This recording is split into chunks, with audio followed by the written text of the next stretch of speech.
Nah, kalau kita lihat tentu para pendidik di kampus itu harus menghadapi akreditasi, pemerintah harus menghadapi belanja negara dan pendapatan negara, sedangkan bisnis itu ya biasalah profit and loss. Nah, jadi tiga ini sebenarnya tidak terlalu mudah untuk menjadikan satu kekuatan gitu ya. Walaupun saya tentu sangat salut dengan program-programnya BKKPI sampai hari ini dan sangat agresif terutama Bu Inten ini dengan annual meeting, FGD, kuliah tamu dan juga tentu Golof ya. Ini udah sangat membuka komunikasi antara ABG tadi, tentu juga ada pentahelix dengan media dan lainnya.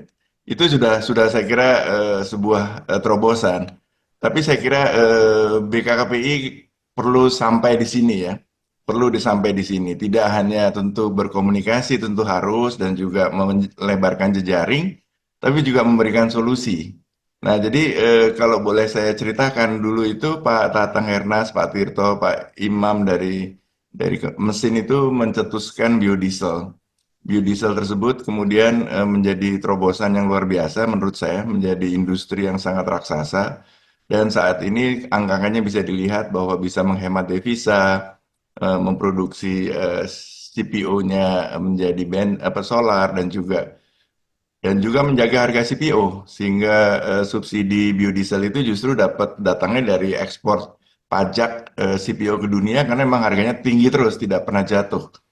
Itu satu, lalu kemudian dengan itulah tumbuh sebuah industri yang namanya APROBI, Asosiasi Produsen Biodiesel, dan juga saat ini di Teknik Kimia tumbuhlah bioenergi ya, dengan gugus baru di sana. Jadi inilah karya yang betul-betul ABG yang betul ini. Jadi ini karya spektakuler dari kerjasama tiga institusi tadi.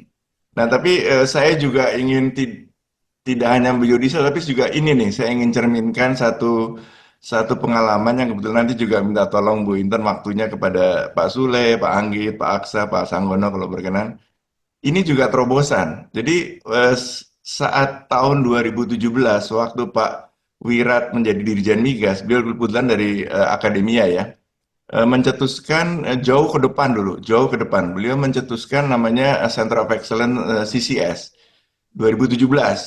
Nah, tahukah Bapak-bapak dan Ibu bahwa berkat itulah Indonesia termasuk yang mungkin dengar ya videonya dan sebagainya, salah satu yang regulasinya terbaik di Asia lah minimal untuk CCS, dan investasi migas tuh lihat 17,5 itu sangat bergantung pada suksesnya program CCS. COE CCS itu tidak hanya apa namanya melakukan studi tapi juga menyusun regulasi sehingga bersama-sama Indonesian Petroleum Association menjadi tulang punggung lah ya bagi Kementerian ESDM untuk investasi migas. Ini sebuah terobosan ini. Jadi inilah saya lihat contoh-contoh yang bisa menjadi model, dan ini keputusan Dirjen Migas pada saat itu Pak Wirat ya pada 8 Mei 2017 membuat CCS tersebut ya, Center of Excellence. Lihat kiri bawah, penugasan kepada Institut Teknologi Bandung dalam pelaksanaan National Center of Excellence Carbon Capture and Storage dan Carbon Capture Utilization 2017. Baru saya 2019-2020 mengerti, oh ada ya ini ya gitu ya. Nah, jadi ini menurut saya sebuah keputusan bersejarah dan itu adalah mitra dari pemerintah. Jadi ITB itu adalah mitra dari pemerintah, bukan mengarang-arang sendiri membuat sebuah pusat kajian atau studi, tapi sebuah mitra pemerintah. Nah, yang bersejarah tuh ini, ya nanti tentu kita semua insya Allah punya kesempatan untuk mencetak sejarah ya, masterpiece kalau saya selalu bilang. Jadi pada tahun 2020, saya sudah masuk sebagai staf khusus Menteri SDM, waktu itu November, Oktober sudah masuk. 21 Januari, kira-kira akhir Januari saya mendapatkan disposisi ini. Ini adalah disposisi bersejarah ini menurut saya ya. Pada saat itu dari ITB waktu itu rektor apa wakil rektor, direkturnya belum Pak Sule nih. Dulu masih siapa ya Pak Sule, maaf kalau saya lupa namanya. Tapi anyway waktu itu Pak eh, Wawan ya. Pak Wawan ya, Pak Ya. Wawan ya. Pak Wawan membuat surat ini ya. Saya kira ini juga sangat bersejarah karena di dalam surat ini dinyatakan oleh Pak Wawan kami sudah mulai melakukan injeksi CO2 studi di Gundi. Ini paragraf ketiga yang surat sebelah kanan atau paragraf ke satu yang sebelah kiri. Dari sinilah saya baru mulai tahu sebagai staf khusus, oh ada ya DCS ini. Baru saya kenal Pak Sule, lalu saya berkenalan dengan para ahli-ahli di ITB. Tetapi ternyata ini adalah fundamental terhadap perkembangan investasi migas di Indonesia.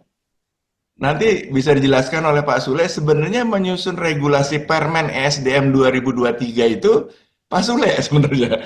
Beliau sebagai COI itu menyusun permen, karena saya udah Pak Sule pindahin aja, masukin ke Pak Tutuka lah, jadiin aja permen daripada muter-muter ke Perpres. Jadi ini awalnya daripada itu, kalau dilihat sebagai sebuah produk-produk ilmiah, mungkin tidak terlalu ilmiah, tetapi sebagai produk teknologi yang menjadi solusi gitu ya. Jadi itu pemikiran saya, dan baru tahun 2021 disempurnakan oleh Bu Reni sebagai rektor menjadi Center for Carbon Dioxide and Flare Gas. Jadi kalau dilihat itu sebenarnya ini penyempurnaan ya, ditambahin flare gas ya Pak nanti Pak Sule bisa cerita. Jadi pada saat itu sebenarnya CCS itu sudah jalan dulu, 2020 sudah bikin surat, sudah bikin kajian dengan Gundi, dengan Jepang, dengan Jokmek, dengan sebagainya gitu, baru diresmikannya 2021. Udah laku lah, tapi masuk dalam pemikiran-pemikiran dan regulasi. 2023 masuklah sebagai pemerakarsa regulasi, menjadi penyusun permen, dan juga draft perpres dan sebagainya, dan selalu menjadi mitra saya sewaktu saya di pemerintah untuk mengembangkan industri ini gitu. Nah, singkat kata tadi kan kita cerita triple helix. Untuk sebuah institusi pendidikan perlulah masukan dari pemerintah. Tentu tidak semua pemerintah berkenan atau sempat atau bercerita. Ya sudah, Ibu Teni, Pak Nanang, saya kebetulan pernah di pemerintah, ini masalah pemerintah. Ini masalah pemerintah. Seperti tadi, saya tidak tahu dari mana idenya Pak Wirat sebagai Dirjen Migas, sangat luar biasa, ke depan sekali. Tapi kalau ditanya hari ini, pemerintah itu pasti hanya masalahnya adalah subsidi, adalah devisa, adalah ketahanan energi. Ini empat inilah yang dari kacamata saya, dari sisi subsidi dan devisa, yaitu LPG, listrik, import petrokimia yang sangat besar, dan juga rencana bergeraknya ke green fuels. Hari ini saya laporkan nih, contoh kanan nomor bawah 4 itu, saya sebagai komisaris kilang itu udah sangat khawatir. Karena 2026 Juli, amonia akan digunakan sebagai guideline, sebagai fuel untuk kapal. Blue ammonia, are we ready? Indonesia bagaimana? Produksinya bagaimana? Lalu teknologinya bagaimana? Regulasinya bagaimana? Eh, gitulah. Kalau ditanya hari ini ya saya. Contoh listrik lah. 2027-2028 kita kan mengalami krisis listrik. Bali kemarin sudah padam, itu sudah contoh. Sulawesi Selatan sudah mulai padam. Kemarin-kemarin kami kebetulan ikut untuk meningkatkan produksi listrik, sudah agak surplus. Tapi ini hanya 2-3 tahun lagi kita akan menghadapi krisis. Those problems are significant problems ya kepada Indonesia, dan di mana ada problem, di mana ada kemungkinan solusi, disitulah kampus bisa masuk gitu ya.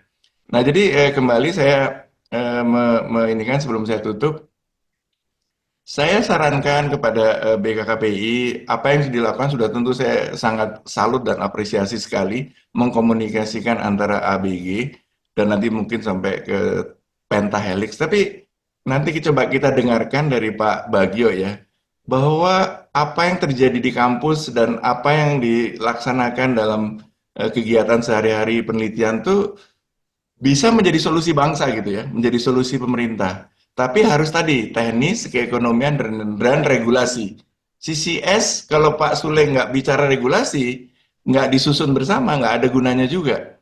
Jadi nggak bisa, oh saya cuma pure hygienik tentang riset saya nggak mau urus keekonomian. Nggak boleh. Saya sebagai kampus harus juga teknis, keekonomian, dan regulasi. Nah, untuk itu, sebagaimana juga di foto nanti Pak Bagio menunjukkan, ada ahli-ahli katalis pakai baju biru tuh nanti rame-rame foto. Seperti di Stanford itu seperti itu. Jadi harus ada ahli sekelompok yang ahli mendalami. Jadi kami nyaman, saya datang ke COI CCS ITB nyaman karena ketemu Pak Anggit, ada Pak Aksa, ada Pak Sule, ada Pak Sangkono, dan tim lagi lengkap lah, 12 orang di situ. Saya rapat selalu dengan tim mereka. Lalu kalau saya bicara dengan Mansur Westim dan Pak Dodi, juga lengkap, ada ahli surfaktan dan sebagainya dan sebagainya. Jadi nggak bisa juga tiba-tiba satu dua orang bilang Center of Excellence, tidak bisa. Jadi harus ada ahli-ahlinya yang bersatu padu mempelajari tidak hanya research teknis tapi juga keekonomian dan regulasi, mempelajari gitu ya. Dan saya selalu bilang kalau cuma membuat research tapi hanya menghasilkan papers tentu bagus, tapi itu hobi, belum mendatangkan uang, itu belum passion yang pintar melukis lah, bukan bukan sebuah bisnis. Jadi saya ada 4 syarat ini, mari di mana tentu tidak bisa empat-empatnya tadi menjadi COI semua karena itu perlu waktu. Contoh tadi COI CCS itu 2017 baru hidup 2023 ya, nanti Pak Sule bisa cerita 2022 2023 lah baru hidup. Jadi 5 tahun mengembangkan keahlian, mengembangkan orang, mengembangkan peralatan untuk laboratori dan sebagainya itu tidak mudah. Probagio bisa cerita panjang lebar berapa puluh tahun beliau mengembangkan itu. So that's life, that's our target. Saya kira itu dulu. Terima kasih kalau ini. Monggo Bu Intan, mungkin Pak Bagio bisa cerita tentang Katalis.